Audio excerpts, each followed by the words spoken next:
G'day cocktail lovers. I'm on some antibiotics this week, which means I can't drink alcohol, so I thought I'd keep up some fresh content anyway that doesn't have alcohol. I'm going to make a mocktail, but rather than your bog standard mocktail, this is something I've done before, do a milk clarified mocktail, and I'm going to come up with a new recipe for this one.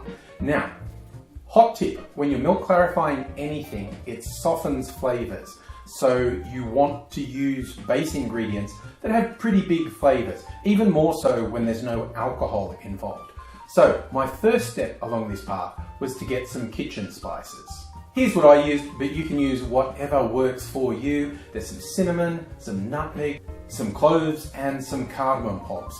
So I got a mallet and went smashy smashy just to break them up, and then toasted them in a saucepan for a little while, just to get those flavors really coming out. Then I added 500 mils of water, and then I put a few tea bags in. Now the tea bags, again, this is your personal choice, but my recommendation, go for things with strong flavors. Mrs. Angry has some interesting exotic tea bags. They have all sorts of things with ginger and turmeric and chai and all these wild flavors. So I chucked a bunch of them in, and I let this just simmer away for much longer than you normally would with tea, for about 15 minutes, because I wanted really strong flavors in there. And after that, I strained it out and let it cool. And then we're going to put the entire cocktail together. I decided to make enough for more than one drink, so I put together 90 mils of the spiced tea. Then I put in 180 mils of cherry juice, which is largely just because I had some cherry juice. And then I put in 45 mils of sugar syrup, 30 mils of lime juice, and finally 15 mils of some apple cider vinegar. Now this might sound weird if you've never heard of shrubs, which are essentially drinking cordials based around vinegar, but it's great in a clarified cocktail. First, because the acidic element helps with the curdling.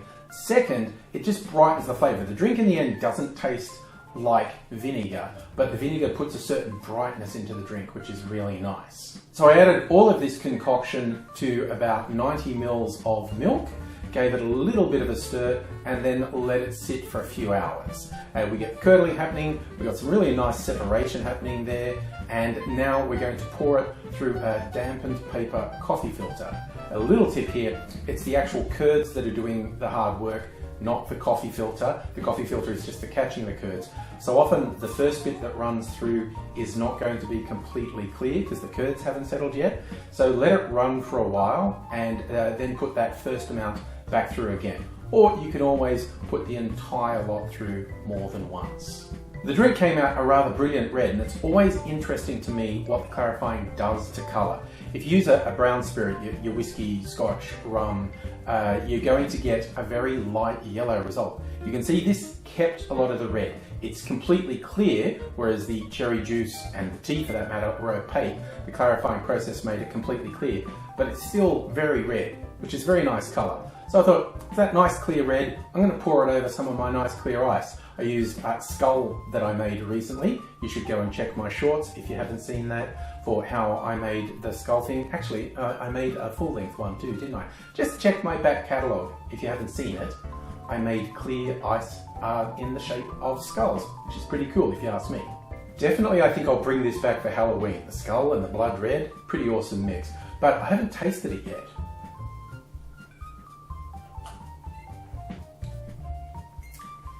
That is really good.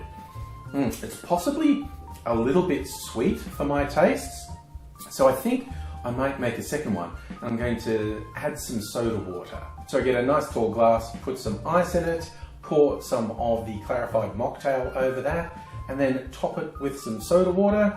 Use the straw to give it a bit of a stir and mix it in. And I thought, let's make it pretty. Let's put a bit of mint in there as well. And so here's the same drink, but with soda water.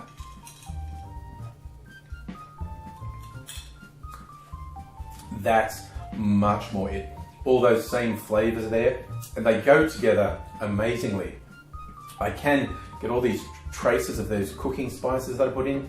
The cherry is obviously front and center, and the lime and the vinegar are giving it a nice bit of brightness and acidity. and it's less sweet with the soda water, which I think works to its benefit. So there you go, my non-drinking friends, whether that's a permanent or temporary situation for you, I hope you try this. It's really tasty.